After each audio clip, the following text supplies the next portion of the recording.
네. 자, 10월 첫째 주 그룹 큐티 나눔 들어가겠습니다. 제목은 초심을 잃지 말라. 사무엘하 9장 1절부터 13절 말씀이 되겠습니다. 자, 다들 펴주시고요. 1번부터 바로 진행하겠습니다. 다윗은 사울의 집안에 생존한 사람을 찾습니다. 네, 그래서 1번은 다윗이 사울의 집안에 살아남은 사람이 있는지 탐문하는 이유는 무엇입니까? 1절 우리 박하늘 회장님 읽어주세요. 성경만 읽어주시면 돼요. 1절. 잠시만요. 아직 안 찾았어요. 잠시만요.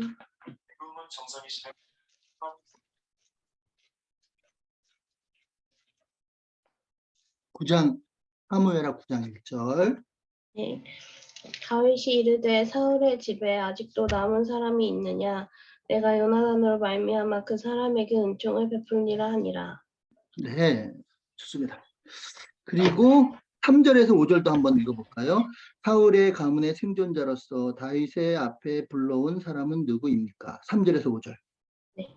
왕이 이르되 사울의 집에 아직도 남은 사람이 없느냐? 내가 그 사람에게 하나님의 은총을 베풀고자 하노라. 하니 시바가 왕께 아뢰되 요나단의 아들 하나가 있는데 다리저는 잔이이다 하니라. 왕이 그에게 말하되 그가 어디 있느냐? 하니 시바가 왕께 아뢰되 로드박 암미엘의 아들 마길의 집에 있나이다 하니라. 다윗 왕이 사람을 보내어 로드발 암미엘의 아들 마길의 집에서 그를 데려오니. 아멘. 네, 잘 읽으셨어요. 자, 오늘의 주인공 다윗에 대해서 잠깐 말씀을 드리도록 하겠습니다. 간단하게. 자, 다윗의 일생은요, 정말 긴장되고, 그리고 때로는 너무 억울하고, 그러니까 평탄한 인생이 아니었어요. 아마 그냥 놔뒀으면 아마 비참하게 인생을 마무리하지 않았을까. 아마 자살했거나 아니면 마약을 했거나 아니면 비참한 최후를 맞았을 인생이에요. 왜냐면 너무나도 그 인생이 힘든 인생이에요. 그런데 그럼에도 불구하고 다윗은 왕이 되었고 이스라엘의 대표적인 임금이 되었죠. 그게 다 누구 덕이냐면 하나님의 은혜거든요. 은혜. 은혜는 뭡니까? 자, 은혜. 은혜라는 거는요. 한마디로 말하면요. 은혜는 이거는 제가 중고등부에 너무 얘기 많이 해가지고 그냥 그거는 딱 외울 정도로 은혜는 뭐냐? 은혜는 은혜는 위로부터 그다음에 값없이 그다음에 세 번째는 자격이 없는 자에게 베푸는 게 바로 뭐예요? 이게 바로 은혜거든요. 그러니까 다윗은 정말 힘든 인생을 살 수 있었음에도 불구하고 하나님의 은혜가 있어서 정말 도우심이 있어서 살아났습니다. 자, 사무엘하 7장 18절에 그의 고백을 한번 들어보면 이런 고백을 합니다. 지금 제가 잠깐 서론 얘기하는 거예요. 좀 서론이니까 좀 이해하시고 들으세요. 사무엘하 7장 18절. 7장 18절에 제가 읽어드릴게요. 뭐라고 얘기했냐면 다윗이 이제 자기의 인생을 되돌아보면서 이런 얘기를 해요. 다윗 왕이 여호와 앞에 들어가 앉아서 이르되 주 여호와여 나는 누구오며 내 집은 무엇이기에 나를 여기까지 이르게 하셨나이까. 나는 누구오며 그리고 내 집은 무엇이기에 내가 여기까지 오게 만들었습니까? 이거는 은혜라는 거죠. 아무리 자기가 생각해도 이 왕까지 될 환경이나 여건이 아니고 정말 아까도 말했지만 긴장되고 억울하고 평탄한 삶이 아니었어요. 근데 왕이 됐잖아요. 그러니까 이스라엘 하면 제일 존경받는 왕이 다윗이잖아요. 그런 왕이 됐단 말이에요. 이게 내가 누구이길래 내가 이렇게까지 됐습니까? 이렇게 하나님께 오히려 반문한다는 거는 하나님 은혜 너무 감사합니다. 지금 이 얘기를 하고 있는 거예요. 그래서 다윗 하면 은혜로 시작해서 결국은 은혜로 마무리한 사람이다. 이렇게 이해하시면 좋을 것 같습니다. 자, 여러분, 쥐뿔도 없다가 만약에 왕이 되면 힘을 갖고 권력을 갖게 되면요, 축복을 갖죠. 두 가지 길로 갑니다. 두 가지 길. 첫 번째 길은 뭐냐? 쥐뿔도 없다가, 쥐뿔도 없다가 축복을 받아서 왕까지 됐잖아요. 둘 중에 하나예요. 하나는 뭐냐면 의인의 길을 가고요. 하나는 의인의 길. 자, 이 의인의 길이라는 건 뭐냐면요. 쉽게 말하면 하나님을 믿는 삶이에요. 믿는 삶. 간단하게 말할게요. 믿는 자의 삶이 의인의 길. 하나님 믿는 믿음, 믿음의 삶이 의인이고요. 다른 말로 좀 어려운 우리 기독교적인 말로 하나님의 뜻을 따르는 삶. 하나님의 뜻, 하나님의 뜻. 그다음에 뭐 좀 어려운 말로 공의를 따르는 삶, 공의. 또 다른 말로 하나님 말씀을 따르는 삶. 이게 바로 이제 의인의 삶이에요. 자, 반면에 악인은 뭐냐면 악인은 그렇지 않으며 악인은 어때요? 안 믿는 삶이에요. 믿음이 아니라 안 믿는. 그러니까 자기가 인생의 주인이 돼서 안 믿는, 하나님을 믿지 않는 삶이에요. 안 믿는 삶. 그래서 그 인생이 만약에 어떤 기간이 남았다면 그 인생을 자기를 위해서 써요. 자기 자신을 위해서 쓰는 그런 인생이에요. 자, 이 악인은, 그러니까 악인은 힘이 생기면요. 힘과 권력이 생기면 어떻게 해야 되냐. 성공한 거죠. 악인이 성공하면 제일 먼저 하는 힘이 생긴단 말이에요. 그럼 제일 먼저 하는 게 뭐냐면요. 영어로 말하면 블랙리스트가 뭐예요? 즉 다시 말해서 나의 대적이 누군가, 나의 대적이 누군가 그걸부터 찾아요. 한국말로 하면 그걸 살생부라고 하거든요. 살생부를 만듭니다. 이거 머리서 살 거 뭐 있어요? 그 위에 사는 김정은 보세요. 김정은 권력을 받고 나서 장성택 죽이고 고모부 죽이고 다 죽이잖아. 다 숙청하잖아요. 피비린내 나는 복수국이 시작이 되는 거죠. 그러니까 이게 악인의 삶이에요. 그러니까 악인이 힘을 받고 권력을 가지면 제일 먼저 하는 게 블랙리스트 만들고 살생부 만들어서 그들을 하나씩 제거하는 거예요. 그래서 자기가 모든 권력을 독점하고 그리고 자기에 따르지 않는 자들은 그냥 없애버리는, 숙청해버리는 그런 삶을 살게 된다. 반면에 의인은 뭐냐? 의인은 그렇지 않다고요. 자, 의인의 삶은 하나님을 믿는 삶이고 하나님의 뜻을 따라 사는 삶이라고 말씀을 드렸죠. 자, 그러면 좀 더 구체적으로 말씀을 드리면 뭐냐? 자, 의인의 삶은요. 내가 그냥 받았잖아요. 의인의 삶. 내가 그냥 은혜를 받았죠. 자, 은혜를 받았기 때문에 의인의 삶은 의인의 삶은 뭐냐면요. 한마디로 말씀드리면요. 내가 그냥 거저받은 게 은혜 아니에요. 은혜를 내가 거저받은 은혜를 누구에게 베풀까? 누구에게 베풀까?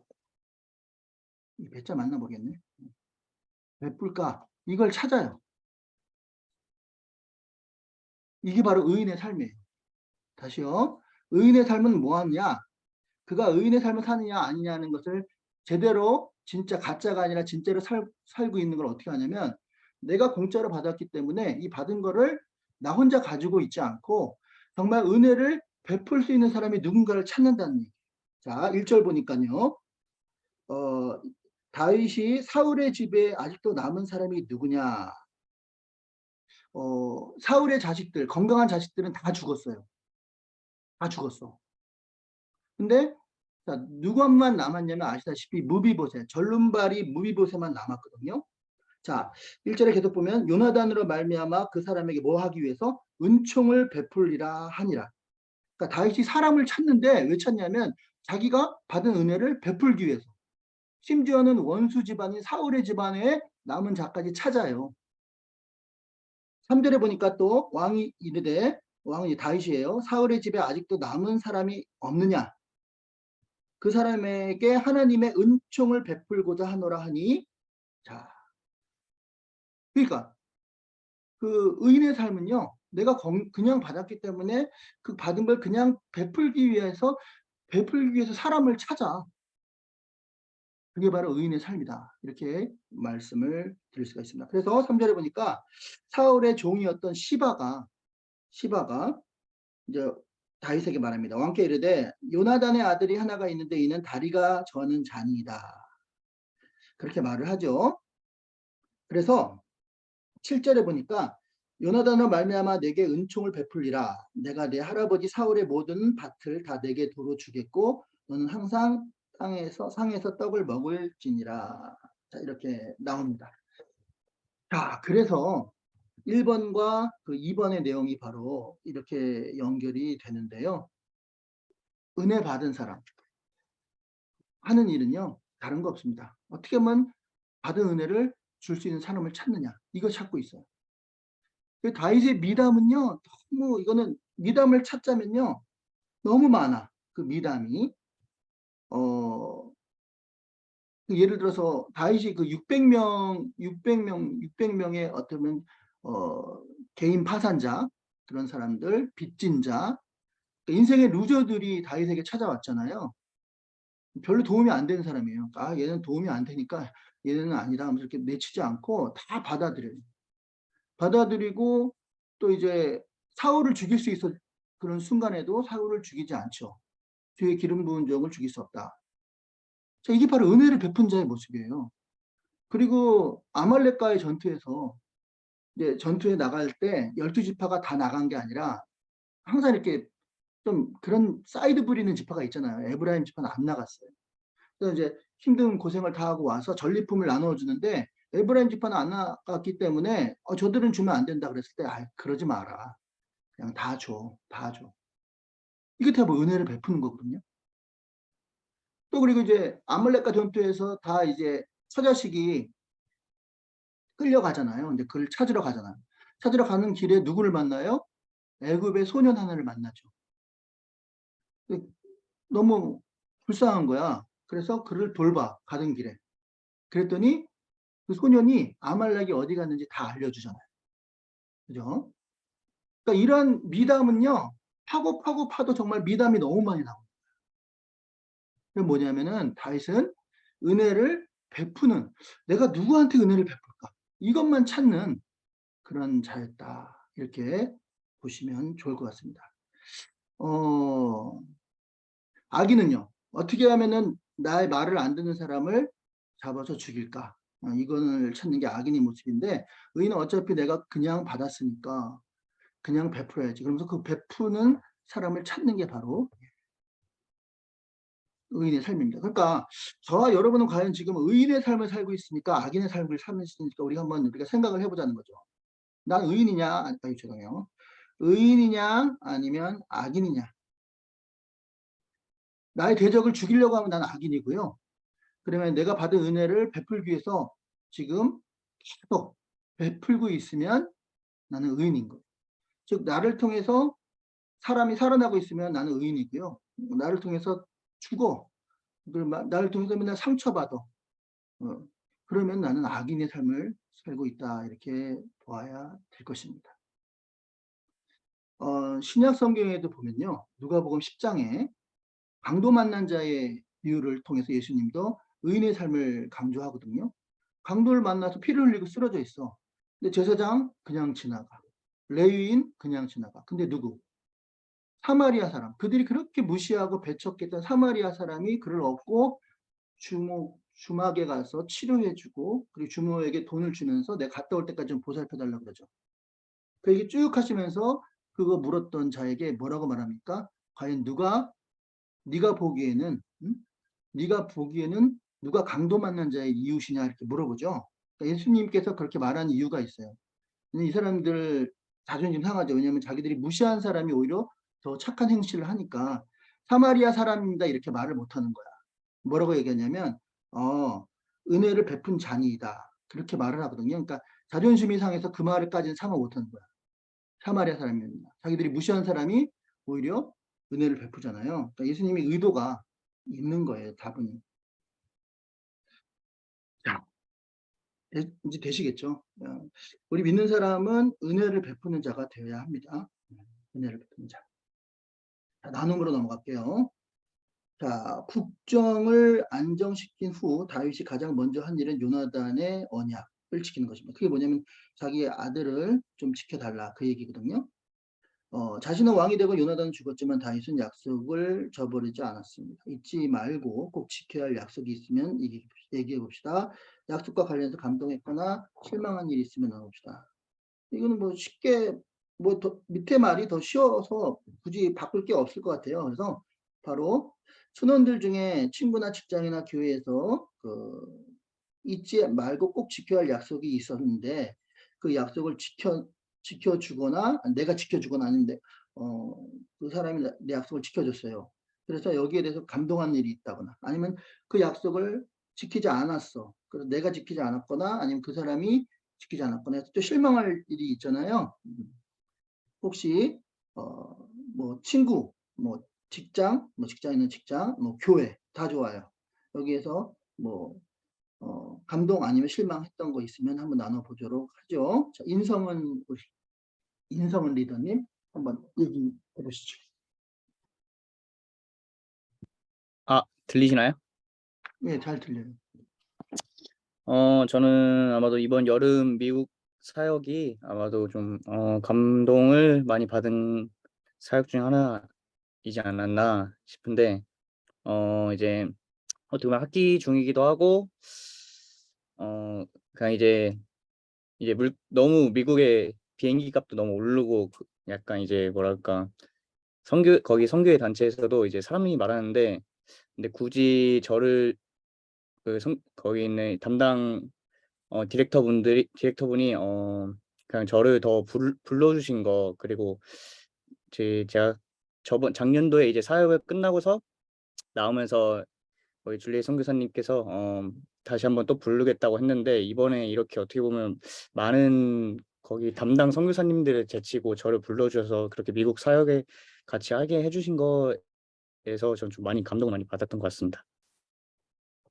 그 본인이 잘 했으니까 그렇게 그 비행기표 비싼 비행기표를 네. 인성이 최고니까 그지? 네, 알겠습니다. 아닙니다. 자, 그렇습니다. 자, 2번 넘어갈게요. 자, 2번에 1번. 다윗이 무비보셋에게 베풀겠다고 약속한 은총은 무엇일까요? 7절만 읽어주세요. 김혼현 우리 형제님이 7절만 성경 말씀만 읽어주시면 돼요. 7절.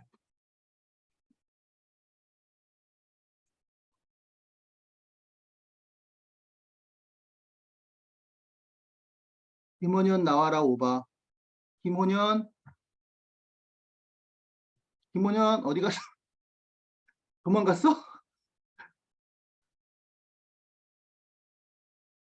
어디 갔어요? 어디 갔어요?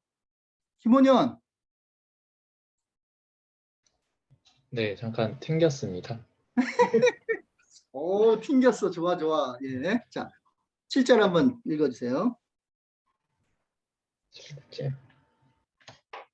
9장 7절 사무엘하.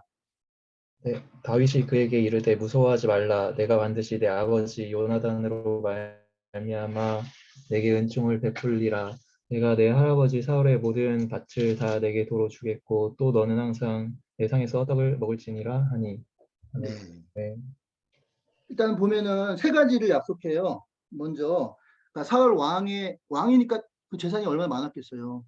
그 땅을 내가 그대로 내가 안 갖고 너 아버지 땅을 그대로 너한테 다 줄 거야. 할아버지 땅이죠. 아버지 요나단이니까. 두 번째, 그리고 그 땅에서 나오는 양식 있죠. 그 양식을 종들이 일단 원래 이거 있는 거 아시죠? 세 가지. 소유권은 왕 거예요. 무조건. 옛날에는 다 왕정 시대는 모든 땅은 다 왕 소유예요. 소유가. 그리고 수조권이라는 게 있어요. 수조권이라는 건 뭐냐면 세금을 거둘 수 있는 권한이에요. 그거는 이제 관료들에게 주는 거예요. 관료, 왕의 신하들. 그리고 경작권은 뭐냐면 경작권은 그걸 농사를 실제로 짓는 농민들에게 주는 권한인데, 그러니까 뭘 주겠다는 거예요? 소유권도 주고 그다음에 수조권, 세금을 거둘 수 있는 권한을 너에게 주겠다. 그 얘기를 하는 거예요. 그래서 종들로 하여금 경작을 해서 거기에서 세금을 얼마를 받을 수 있는 권한을 너에게 주겠다. 지금 그 얘기하는 거예요. 그리고 세 번째는요. 왕의 식탁에서, 다윗이 먹는 식탁에서 매일 같이 식사할 수 있는 권한을 주겠다. 이 세 가지 권한을 주는 거예요. 그래서 거기 보면은 10절에 아마 그 나올 거예요. 그 시바가 사울 왕의 종이었는데 그 시바가 계속 무비보셋의 종으로 일하게 해요. 그러니까 종의 자식들은 다 종인 거 아시죠? 그러니까 종은 개돼지 말처럼 자기의 그런 소유가 되는 거예요. 근데 이 시바가 아들이 15명이고 보면은 아들이 15명이고 그다음에 시바 말고 다른 종이 20명이 더 있어요. 그러니까 적어도 몇 명이에요? 35명의 그 부릴 수 있는 종들이 다 누구 거가 되는 거예요? 이 무비보셋 거가 되는 거죠. 엄청난 은총이라고 볼 수가 있습니다. 참 대단한 거죠. 예, 뭐 그쯤 하고요. 자, 그래서 원래 이제 무비보셋이 처음에는 이 무비보셋이 원래 이름이 뭐였냐면요. 역대상 8장 35절에 보니까 이 사람이 무릿바알이에요. 무릿바알. 그 무릿바알이라는 건 뭐냐면 바알의 영웅이란 뜻이에요. 그 당시에 바알이란 말이 굉장히 일반적인 말이에요. 일반적인 이름이니까 이 바알을 뭐 하나님이라고도 그렇게 생각할 수도 있어요. 일반적인. 그러니까 바알의 영웅. 약간 느낌이 어떤 느낌인지 아시겠죠? 근데 이 무릿바알을 뭘로 바꿔주냐면요. 다윗이 무비보셋으로 바꿔줘요. 무비보셋. 이 무비보셋이라는 말의 뜻이 뭐냐면 수치를 쫓아내는 사람. 수치를 쫓아내는 사람이에요. 수치를 쫓아내는 사람. 무비보셋이 절름발인 건 아시죠? 왜냐면 그 요나단의 그 시바가 들고 가다가 유모가 들고 가다 떨어뜨렸잖아요. 도망가다가. 그냥 사울은 다 지금 멸하게 생겼잖아요. 그래서 살기 위해서 도망가다가 애를 떨어뜨렸어. 그래서 애가 절름발이가 된 거야. 그리고 뭐예요? 망한 왕의 혼자잖아요. 그죠? 그러니까 여러 가지 수치가 많아. 절름발이에다가 망한 왕의 혼자. 그래서 이제 이 무비보셋 어디로 데려가냐면 로두발, 마길이라는 사람의 집에 숨어서 지내요. 그러니까 무비보셋이 로두발의 마길의 집에 숨어서 지낸다고. 그러니까 어떻게 보면은 떳떳하지 못한 인생이죠. 뭐 우리로 말하면 이완용의 자녀들, 뭐 이런 거, 나라 팔아먹은 사람의 자녀들 이런 식으로 인생을 살았어요. 근데 그 사람을 찾았잖아요. 누가? 다윗이 찾았어요. 그리고 이름을 바꿔준 거예요. 무비보셋. 뭐라고요? 수치를 쫓아내는 사람. 너 이제 무리바알 아니야. 바알의 영웅이 아니라 이제는 너의 모든 수치, 너의 모든 열등감, 너의 모든 것들을 다 쫓아내고 너는 이제 자유로운 인생이 되는 거야. 하나님의 복을 받는 인생이 되는 거야. 이렇게. 근데 이제 찾으니까 자기 죽이려고 그러는 줄 알고 벌벌벌 떨어. 무비보셋이. 자, 그래서 여기서 중요한 말씀을 드리려고 합니다. 그게 뭐냐면 자, 우리는 다 뭐예요? 의인이죠. 그죠? 의인은 뭐라고요? 의인은 누구에게 은혜를 베풀까 따지는 게 의인이라고 했잖아요. 그죠? 그러면 자, 은혜를 베푸는 건 어떤 식으로 베푸냐 이거예요. 어떤 식으로. 어떤 식으로 베푸는 게 은혜를 베푸는 거냐. 그 얘기를 좀 하려고 합니다. 은혜를 베푸는 거의 특징은 뭐냐면 은혜를 베푸는 바의 특징. 은혜를 베푸는 거. 어떻게 베풀어? 어떻게 베풀어요? 다른 거 없어요. 겁주지 않으면 돼요. 겁주지 않는 거. 겁주지 않는 게 은혜를 베푸는 거예요. 지금 쫄고 있단 말이야. 누가? 무비보셋이 자기 찾는다는 얘기 듣고 나 죽이려고 그러는구나. 다윗이 힘이 있잖아요. 왕이잖아요. 뭐든지 할 수 있잖아요. 자, 그런데 아까 말했지 이 사람은 죽이려고 하는 게 아니라 은혜를 베풀려고 세 가지 아까 베풀려고 찾았잖아요. 그러니까 은혜를 베푸는 방법은 제발 겁주지 않는 거예요. 겁주지 않는 거. 내가 힘이 있다고 해서 그 약한 사람이 약점을 잡아가지고 너 까불면 죽어. 죽을래? 그렇게 하는 거 아니라는 거예요. 겁주지 않는 거예요. 겁주지 않는 거예요. 우리 보면 뭐 주먹 좀 쓰는 사람들 보면요. 응? 어떻게 해야 돼요? 겁주죠.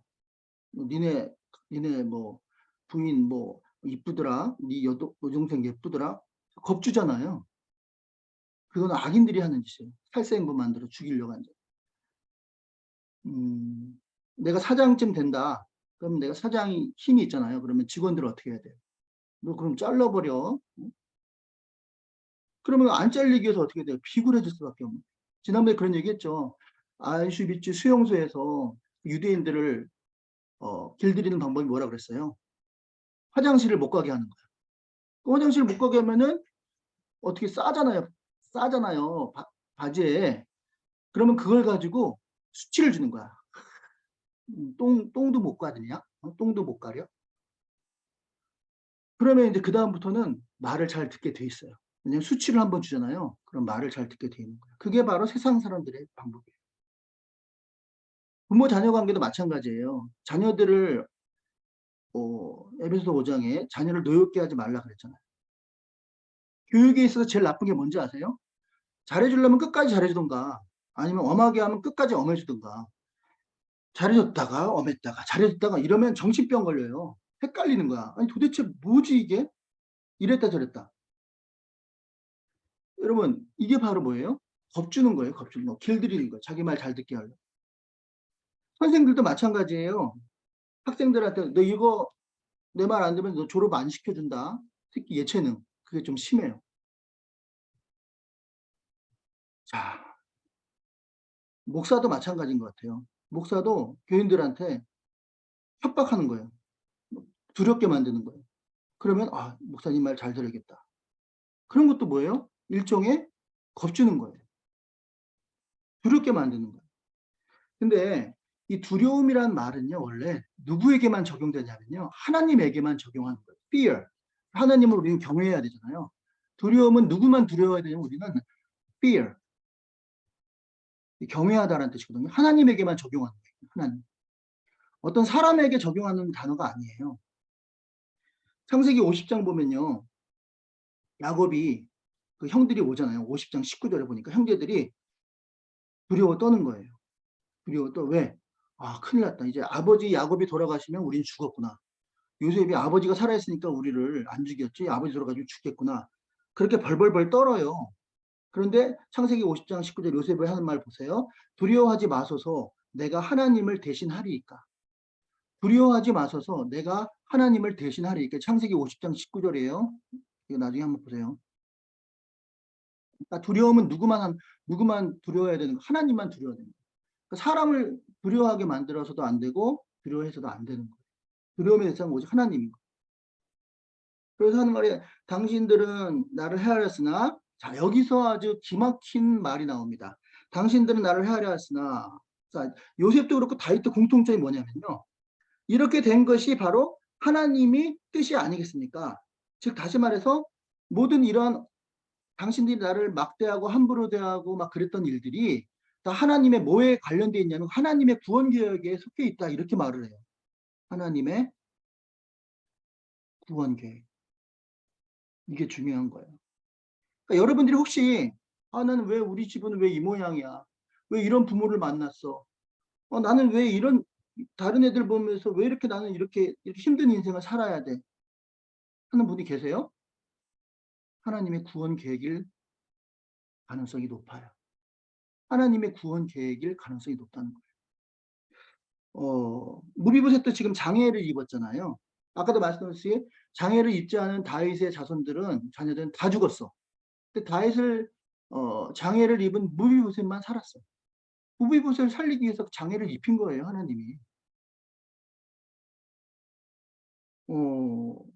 이게 뭐 다 우리가 이해하지 못하는 것들도 있지만 대부분 보면 하나님의 구원 계획에 다 포함되어 있는 거예요.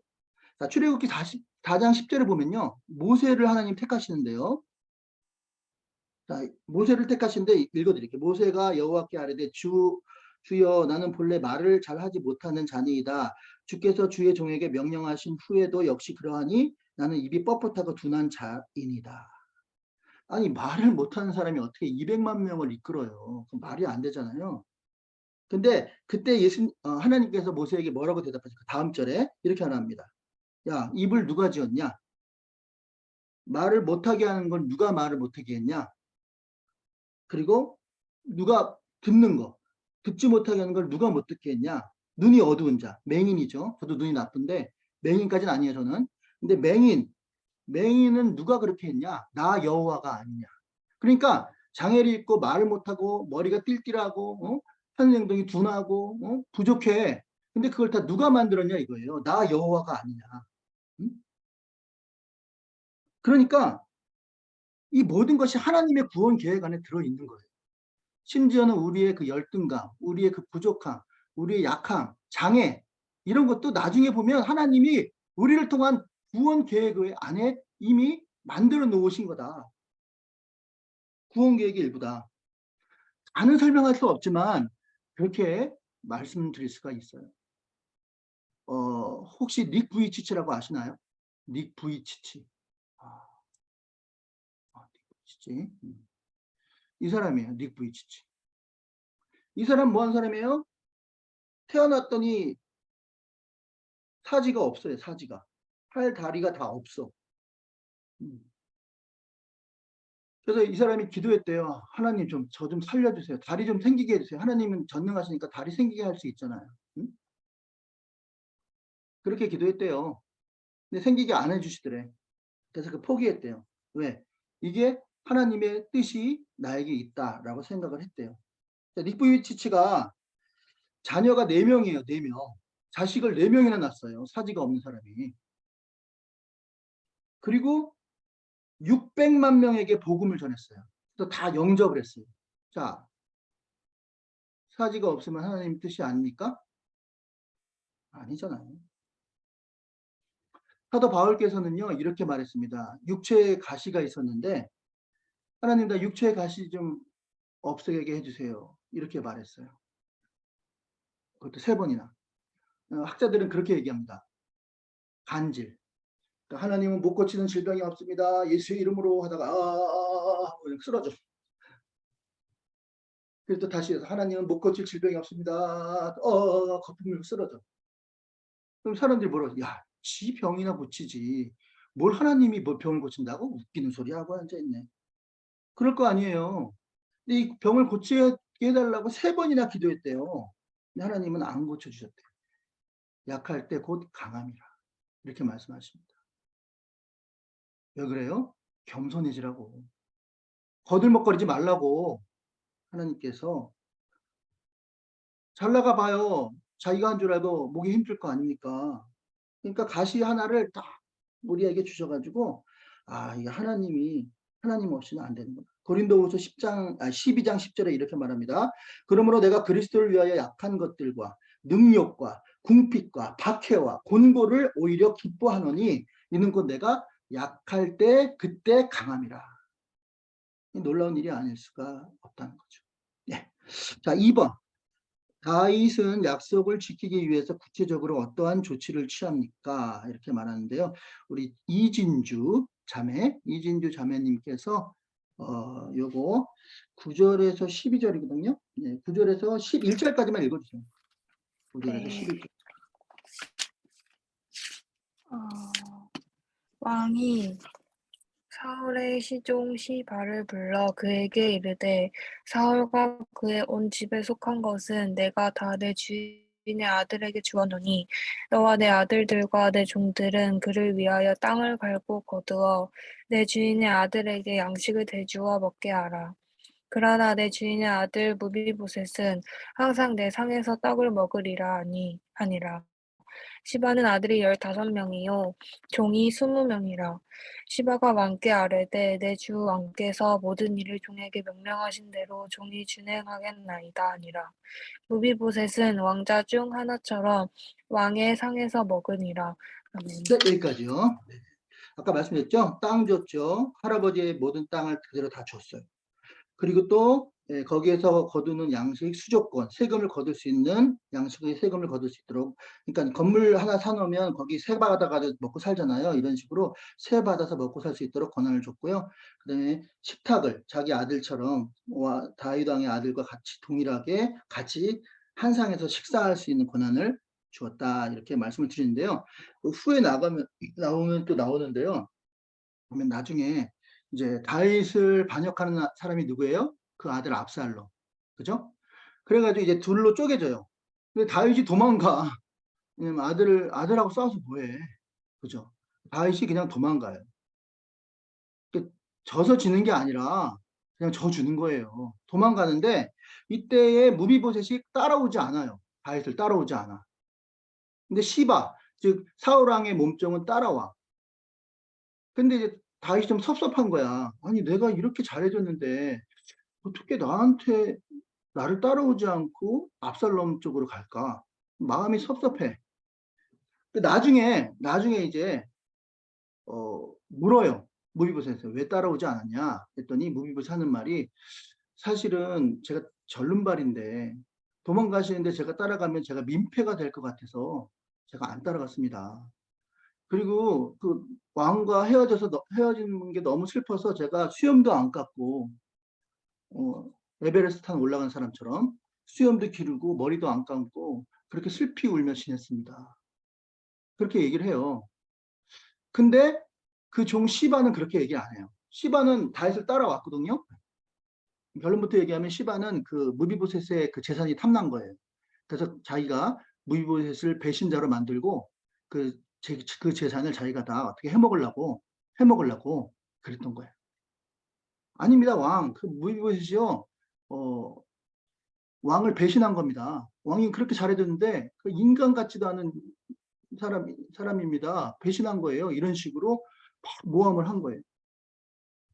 근데 아무래도 여기에서 우리가 중요한 게 뭐냐면 다윗의 행동이에요. 만약에 그 시바의 종의 말을 들어서 막 그 무비보셋을 파고들어 끝까지 몰아붙여, 그죠? 그랬으면 아마 어떻게 됐을까? 아마 무비보셋은 다윗을 따르지 않았을 거예요. 그렇다고 또 무비보셋의 말만 듣고 이 시바가 거짓말하는구나. 이 시바가 정말 시바네, 시바네, 시바네 하면서 무비보셋 시바의 그 거짓말을 막 캐내면 한두 번 캐내면 나오잖아요. 이게 거짓말인지 진짜인지 나오거든요. 그러면 시바는 어떻게 돼요? 숙청당하는 거죠. 근데 제가 볼 때는 이 다윗이 알고 있었던 것 같아요. 시바가 거짓말한 거를 감으로 알고 있었던 것 같아요. 근데 그거 덮어요. 왜 그러냐면 한쪽의 말을 듣고 파고 들어가면 한쪽은 잃어버리게 돼 있어요.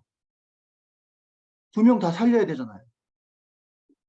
솔직히 따지고 보면 뭐 다윗은 뭐 잘했나요? 근데 여기서 놀라운 비밀이 있습니다. 사실 밧세바를 범했잖아요. 그리고 그 자기 충신 우리아를 최전방에 보냈잖아요. 미필적 고의 알면서도 죽여버렸잖아요. 살인 교사죄. 그래서 그 낳은 아들 첫째 아들은 죽었잖아요. 얼마나 울었어요. 살려달라고. 폐하 이러시면 안 됩니다. 옥체를 보존하십시오. 놔라. 이 아를 살려야 된다. 결국은 죽었더니 뭐예요? 아, 하나님이 여기까지구나 하면서 머리에 기름을 쫙 바르고 뭐 했어요? 그 다음부터 밥 먹고 다시 했잖아요. 쿨해. 다윗이거든요.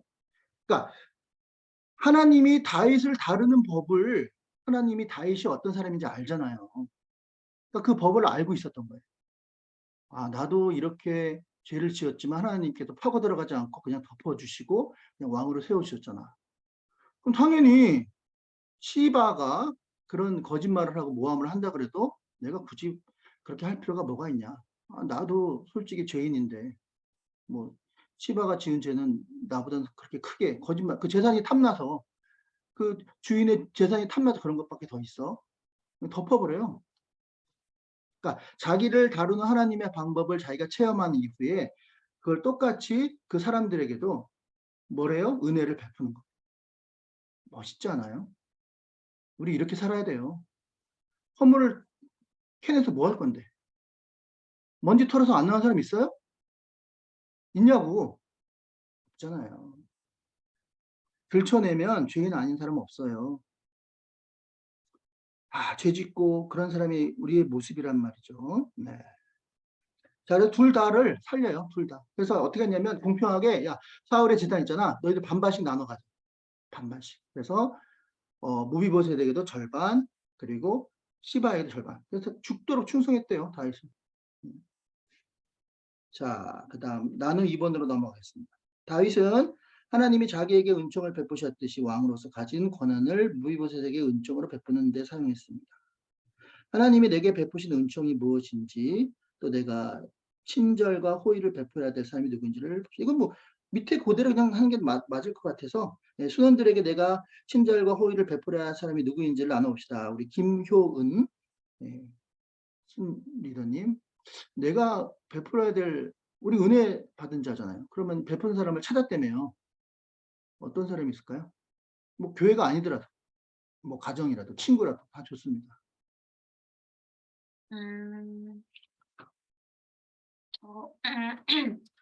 교회에서도 보면은 되게 힘들어하는 청년들이 많이 있는 것 같아요. 뭐 제가 뭐 맡고 있는 부분이 리더로서 청년부 리더라서 더 그럴 것이 많이 보일 수도 있을지 모르겠는데,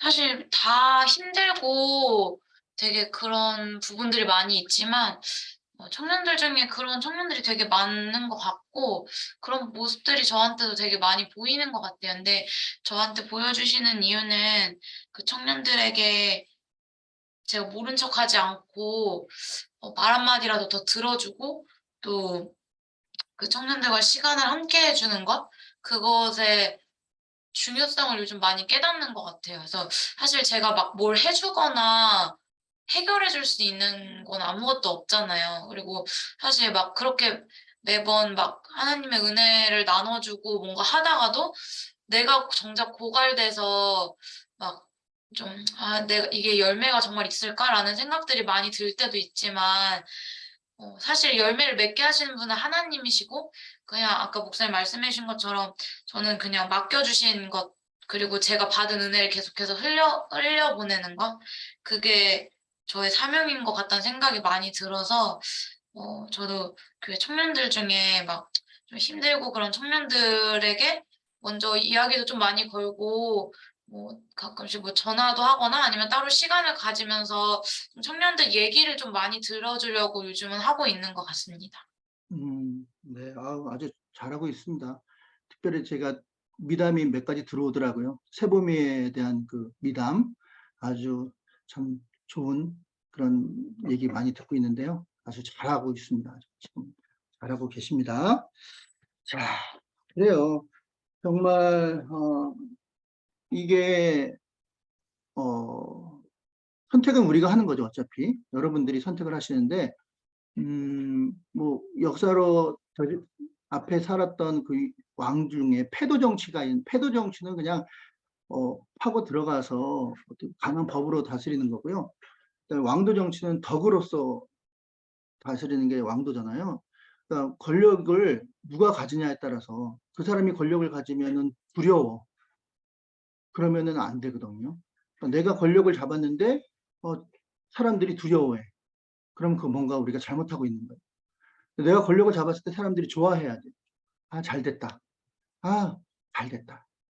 편안해졌다.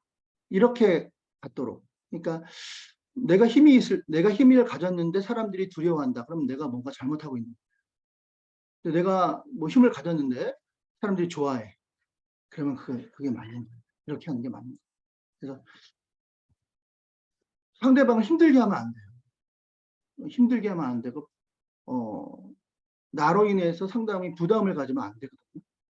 근데 우리가 뭐 부담 가지게 하는 거 뭐 제가 없는데요. 뭐 이런 것도 있잖아요.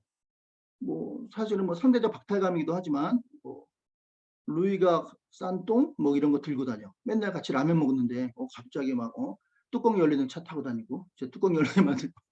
예. 그런 모습들 보면요, 그게 사람들한테 부담을 주는 거거든요. 표정이 안 좋아. 우리가 지금 인상 팍팍 써 맨날. 그러면 안 돼요. 부담 주는 거예요. 우리를 만나면 사람들이 즐거워하고 편해야 되는데 긴장해. 우리만 만나면. 우리 앞에서 막 긴장하고 막 압박감을 받아. 그건 패도예요. 패도 정치. 어떤 힘을 가지고 누르려고 하는 거예요. 그게 아니고 덕으로 다스려야 되거든요. 베풀고 나눠주고. 내가 힘을 가지면 저 사람한테가 뭐 얻어먹을 게 또 있어. 그래서 사람들이 좋아해야 돼요. 저 사람한테가 힘들어. 압박감이 와. 이런 이건 우리는 잘못하고 있는 거예요. 힘은 그러라고 준 게 아니라 나눠주라고 준 거잖아요. 왜냐하면 우리도 거저받았잖아요. 우리 의인이잖아요. 살생부 쓰는 거 아니라니까요, 우리. 그러니까 그게 굉장히 중요하다는 말씀이 되겠습니다. 자, 3번으로 넘어가겠습니다. 다윗은 말로만 은총을 약속하지 않고 그 약속을 실천하기 위해 구체적인 방안을 마련하기 시행했습니다. 자상하고 친절한 말도 귀하죠. 손과 발로 움직이는 일은 더 귀합니다. 내가 한 약속을 지키기 위해 다른 사람을 섬기기 위해 실천해야 할 일이 무엇인지 이야기 서로 조언을 합시다. 이거는 뭐 바로 물어봐도 될 것 같은데 친구 사이나 가정이나 직장이나 교회 안에서 내가 한 약속을 지키기 위해서 다른 사람을 섬기기 위해 실천해야 될 일이 무엇인지를 나눠보고 조언해 봅시다. 우리 누가 안 했죠? 원래 고재영 지사님한테 물어보려고 했는데 고재영 지사님 안 나오셨으니까 혼연 형제 한번 물어볼게요. 자, 다른 사람을 섬기기 위해서 실천해야 될 것이 무엇인지 한번 나눠볼까요? 교회가 아니더라도 뭐 직장도 괜찮고요. 또는 친구들 사이에서도 괜찮을 것 같습니다. 어떤 거를 실천. 그러니까 이론은 우리 잘 알잖아요. 우리가 중요한 게 뭐냐면 이론은 이만큼인데 실제는 이렇게 떨어져 갭 차이가 나죠. 갭 차이가 나요. 이론만 가지고 되는 게 아니라니까. 실제적으로 살아야 돼. 갭 차이가 나죠. 근데 이걸 어떻게 말씀과 기도와 인내와 겸손과 이걸로 갭 차이를 점점 줄이면 우리가 이렇게 딱 이렇게 될 때가 온단 말이에요. 이때 진짜 파워가 나타나는 거야. 파워가. 이론과 실제가 일치하니까. 근데 우리는 이론하고 실제 갭 차이가 너무 많아. 이게 근데 괜찮아요. 다 그래요. 처음부터 이렇게 딱 하는 사람은 없어요. 줄여가는 거예요. 점점. 메꿔가는 거예요. 메꿔가는 거. 자, 섬기기 위해서 할 일이 뭔가 한번 나눠볼까요? 혼연 형제. 네. 일단은 제가 남을 돕는다고 하면은 뭔가 제 의가 아무리 겸손하기 위해서 노력하더라도 제 의가 막 불쑥불쑥 튀어나올 수가 있어서 좀 더 하나님의 시선으로 하나님의 마음으로 좀 그 섬기고 약속 같은 것도 저는 지킬 수 있는 약속만 하거든요. 근데 일단 그렇게 지킬 수 있는 약속을 하는 게 중요하고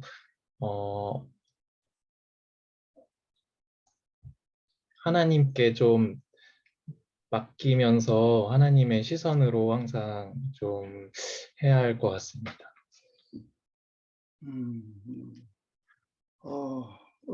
정말 좋은 말인 것 같아요. 하나님의 시선으로 한다는 거.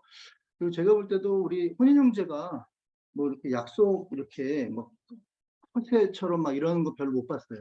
진짜 시킬 수 있는 것만 하는 것 같아요. 그 말이 다 모르겠어요. 저는 그렇게 생각이 되는데 뭐 맞아요. 그런 것 같아요. 하나님의 시선으로 오늘 저들이 필요한 게 무엇인지를 돌아보고. 자, 결론을 내고 마치겠습니다. 베드로전서 4장 8절에 무엇보다도 뜨겁게 서로 사랑할지니 사랑은 허다한 죄를 덮느니라. 자, 주님이 우리 죄를 덮어주셨어요. 우리 죄인이에요, 죄인. 우리 진짜 드러내면 진짜 큰일 나죠. 예. 자, 덮어주셨고요. 우리 주님이 먼저. 자, 그렇기 때문에 우리가 이제 이렇게 의인으로 살려고 하다 보면 이제 고난이 따라요. 그래서 이론과 실제의 그 갭 차이 때문에 갈등이 심하단 말이에요. 자, 그런데 그것조차도 내가 힘든 그런 모습조차도 하나님의 구원 계획의 일부라는, 내가 괴로워하는 것도 이게 어떻게 보면 과정이라는 라고 인정할 필요가 있다는 거예요. 하나님의 구원 계획의 일부다. 더 나아가서는 우리가 남한테 상처를 주고 또 더 나아가서는 우리 때문에 걸림돌이 돼서 사람들이 걸려 넘어져. 나 때문에, 내 행동과 말 때문에. 네? 범죄했어요. 다윗이 범죄했잖아요. 밧세바를 범했잖아요. 그렇다 할지라도 그것 또한 하나님의 구원 계획의 일부예요. 그런 게 어디 있어요? 아니요. 하나님은 지금 전체 우리 인생의 전체를 손아귀에 쥐고 계시는 거예요. 그러니까 우리의 범죄하는 그 순간까지도 어떻게 보면 하나님의 구원 계획의 일부라는 거예요. 그래서 그거를 이제 우리가 깨닫고 또 은혜를 깨닫는 자라면 이제 과거의 그런 잘못된 모습으로 돌아가지 않았으면 좋겠어요. 뭐 한두 번은 실수할 수 있겠죠. 근데 똑같이 맨날 반복해. 제자리, 또 제자리, 제자리. 그러지는 않았으면 좋겠다는 거죠. 그래서 하나님의 그 놀라운 구원 계획 안에서 모든 것을 바라보시고 또 우리의 실패마저도 우리의 좌절마저도 또 상대방의 그런 모습마저도 하나님의 구원 계획이라고 보시면 어려울 게 없어요. 시편 27편 4절에 보니까 다윗이 마지막으로 한 말이 있습니다. 다윗의 소원이 뭐냐라고 물으신다면 다윗은 하나님의 전에서 문지기가 되어서 영원히 거하고 싶다. 그런 얘기를 하거든요. 그리고 시편 27편 2절 3절에 뭐라고 하면 어떠한 고난과 환난이 와도 전쟁이 와도 자기는 괜찮대. 왜? 여호와 샬롬 하나님의 평강이 자기한테 있으면 전쟁이 두렵지 않대요. 그러니까 그게 여러분 그걸 믿으세요? 이것만 있으면 여러분이 당하는 고난이 어떤 건지 모르겠어요. 재정적인 어려움, 인간관계 어려움 또는 뭐 여러 가지 어려움이 있잖아요. 고난 좀 미칠 것 같은. 근데 예수님이 내 안에 계시고 여호와 샬롬 평안이 있으면 이길 수 있어요. 이거는 좀 한마디 하고 이건 성경 찾아보고 가야 될 것 같은데, 그죠? 자, 시편 27편. 이게 좀 이 성경이 없네요. 시편 27편 이거를 죄송하네. 이게 나중에 찾아보세요. 찾아보시면 되고요. 시편 27편 2, 3, 4절 꼭 찾아보시고요. 그다음에 추가로 10절까지도 보세요. 다윗이 뭐라 그러면 부모가 자기를 버렸다 이렇게 얘기하거든요. 부모가 다윗도 상처가 많은 사람이에요. 그럼에도 불구하고 하나님께서 다윗을 위대한 왕으로 쓸 수 있었던 것은 바로 그러한 부분들 여호와 샬롬 평강이 그 마음 가운데 있었기 때문에 중심이 흔들리지 않고 지난번에 말씀드렸듯이 내가 중심이 하나님이냐 아니냐 어떻게 보면 알 수 있냐면 내가 그 사람 믿었던 사람한테 배신을 당했어. 그럼 막 흔들려. 밤수 타고 막 일주일 동안 교회 안 나와. 한 달 동안. 그러면 내 중심이 사람이었던 거예요. 하나님이 아니라. 어떤 사람은 통장에 돈이 0원이야. 직장에 대해서 돈이 없어. 그럼 막 6개월 동안 안 나와. 그러면 내 중심이 돈이었던 거예요. 돈. 근데 돈이 0원이 되더라도 내가 믿었던 사람이 나를 배신하더라도